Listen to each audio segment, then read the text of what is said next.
Welcome back, everybody, to another deep dive.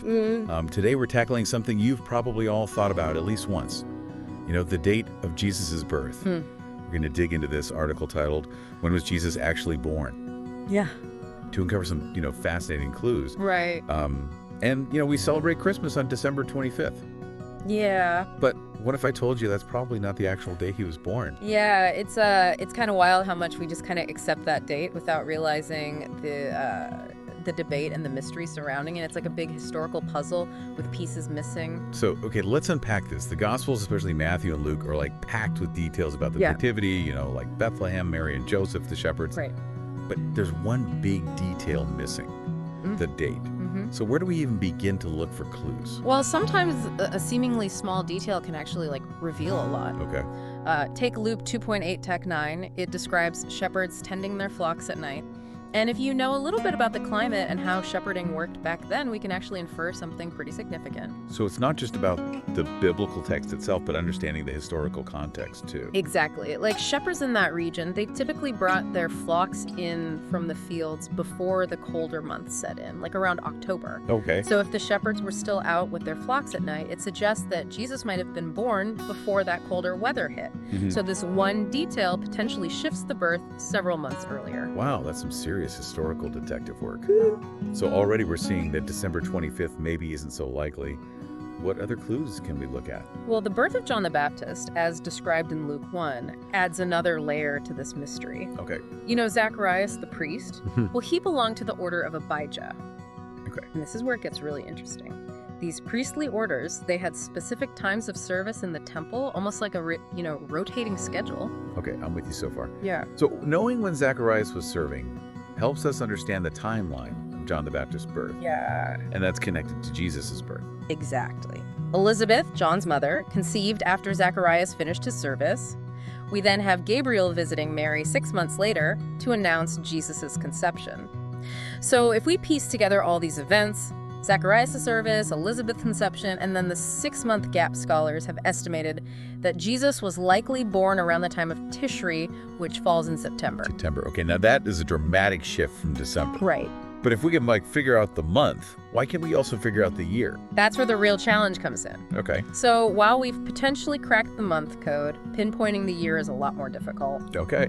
There's really no historical record that definitively gives us the year of Jesus' birth. So how do historians even approach this? I mean, we have the Christian calendar, but you're saying that's not completely accurate. Well, the Christian calendar that we use today is based on an approximate dating system, and it wasn't even established until centuries later. Gotcha. You have to think back then they were using things like the Julian or the Roman calendar, which don't perfectly align with our modern calendar. So it's like not even just translating languages, it's like translating time itself. How do scholars even start to make sense of this? It's like putting together a giant historical jigsaw puzzle. They'll look at the reign of King Herod, the census that's mentioned in Luke, even astronomical data like the Star of Bethlehem, to try and piece together a timeline. Okay. And that brings us to another piece of this puzzle, the whole December 25th tradition. Right. How did that even become so central to the celebration of Christmas? Yeah, why December 25th? If September is looking more likely based on what we've talked about, how did this date get so ingrained in our celebration of Christmas? One theory is that it was a strategic move by early Christians. The Roman festival of Sol Invictus, which celebrated the sun god, took place on December 25th. Choosing this date for Christmas could have been a way to kind of Christianize a popular pagan holiday. So almost like a merging of traditions. It's a really fascinating thought, blending existing cultural practices with this new Christian faith. But wouldn't early Christians have wanted to distance themselves from those pagan celebrations? Why pick a date so close? Well, that's a great question, and it shows how complicated this historical puzzle is. Yeah. It's also worth remembering that December 25th falls really close to the winter solstice. Right. And that's a big deal in lots of pagan traditions, often associated with rebirth and the return of light. Okay. So maybe there was some symbolic element to it, too. So it's like a mix of practicality, symbolism, and some smart strategy. It really makes you think about how cultural and religious practices change over time. We've got shepherds, priestly orders, Roman emperors. This is getting pretty interesting. Oh, and we're just getting started. There's one more big clue we need to look at, and that's the dating of Jesus' birth based on the death of King Herod. And this one might surprise you. Okay. Yeah. Okay, so we've seen how the shepherds and John the Baptist's birth give us some clues. But there's another piece to this puzzle that's potentially even more important. The reign of King Herod. Okay. Using his death is a big strategy for historians who are trying to figure out the year of Jesus' birth. Okay, so let's talk King Herod. How does he fit into this whole thing? Well, the Gospel of Matthew says that Jesus was born during Herod's reign. Hmm. It also talks about the massacre of the innocents, where Herod, because he's afraid of a rival, orders all the baby boys in Bethlehem to be killed. Right. Now, this event, although horrifying, connects Jesus' birth to a very specific time, Yeah. because historical records actually put Herod's death around 4 BC. So if Jesus was born before Herod died in 4 BC, that means we need to push the date back even further than the September estimate that we were talking about earlier. Right? We're talking years here, not just months. Exactly. It's one more thing pointing to December 25th maybe not being accurate. It's amazing how all these historical and biblical threads weave together. Yeah. It's like a tapestry of events. It really is. It's one thing to hear that December 25th is probably not the right date, Right. but then to see how each clue, from the shepherds to the priestly orders to now King Herod, they all point away from December. Yeah. Makes you rethink everything you thought you knew about the Christmas story. And that's what's so cool about digging into these topics. It's all about challenging what we think we know and exploring all these different viewpoints. We tend to just accept the common narrative without even realizing the debates and uncertainty that are going on beneath the surface. Yeah, it makes you wonder how many other historical events we commemorate without really knowing the context or the complexity surrounding them. Right. But if we don't really know the date, does it even really matter? Mm. I mean, we celebrate the idea of Jesus' birth, the meaning, the impact.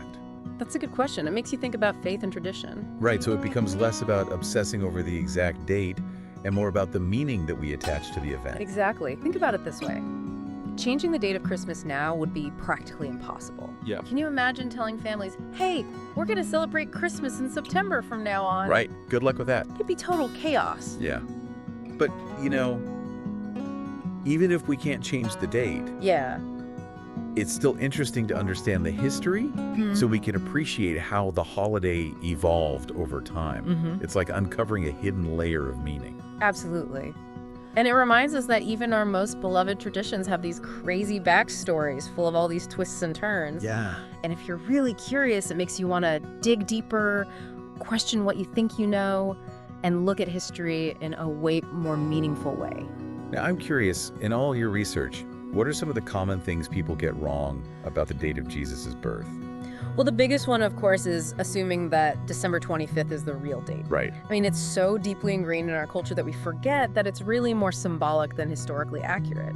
Yeah. And we already talked about how that date was probably picked because it lined up with some Roman holidays, maybe as a way to kind of blend the traditions. Right. But there's another misconception that I see a lot. What's that? It's that a lot of people think the Bible actually gives us the date of Jesus' birth. Oh, interesting. But as we've seen the Gospels, they give us lots of details about what happens surrounding the Nativity, but never an exact date. Yeah. But it's so interesting how much we can get from the text if we connect those details to the historical context and other sources. It's like putting together a giant puzzle using the Bible Roman records, astronomical events, even what we know about ancient shepherding practices. Yeah, It's wild how much work goes into understanding something we celebrate every year. it is. And even with all those pieces, there's still a lot of room for interpretation and debate. Yeah, And that takes us back to your earlier question. Does the date really matter? right. So we've looked at all these clues, we've debunked December 25th, and we've talked about how complicated it all is. But what does it all mean for our listeners? Well, I think the biggest takeaway is that history is almost never simple or straightforward. It's not just dates and facts in a textbook. It's about interpretation, looking at things from different angles, and acknowledging that sometimes we just don't have all the answers, and that's okay. The search for understanding that journey of figuring things out, that's where the real value is. This has been such a cool conversation. I I feel like I have a whole new understanding of Christmas and the history behind it. Yeah. It's crazy how much we just take for granted. It's a good reminder that there's always something new to learn, even about the things we think we know really well. And being curious and open-minded are super important for finding those hidden parts of history and meaning. And that's something we can all use no matter what we believe or where we come from. Yeah, It's about really thinking about history and tradition. I agree.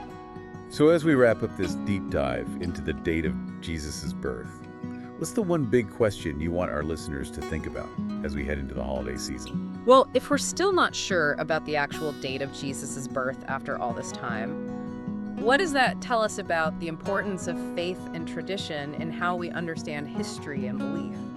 Wow, that is a really thought-provoking question. It makes you realize how much of history is less about the hard facts and more about the stories we tell and the meaning we give them, It's true. especially for something as important as the birth of Jesus. Yeah, and those stories and the meanings we find in them, they have so much power, regardless of what day it actually happened. So it's like celebrating Christmas on December 25th has become a tradition all its own, almost separate from the historical accuracy.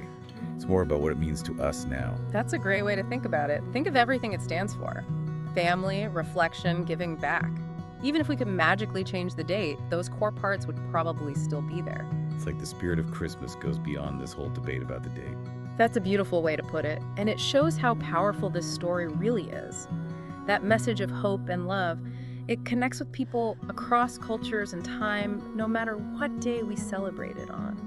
You know, this whole conversation has really shown me how important critical thinking is, especially now when there's so much information out there, Yep. but not all of it's true. Right. It's easy to just take things at face value. Yeah. But this really shows how much we can learn by digging a little deeper. I agree. It encourages us to ask questions, to look at things from different sides, not just accept what we've always been told. It's not about getting rid of tradition or faith.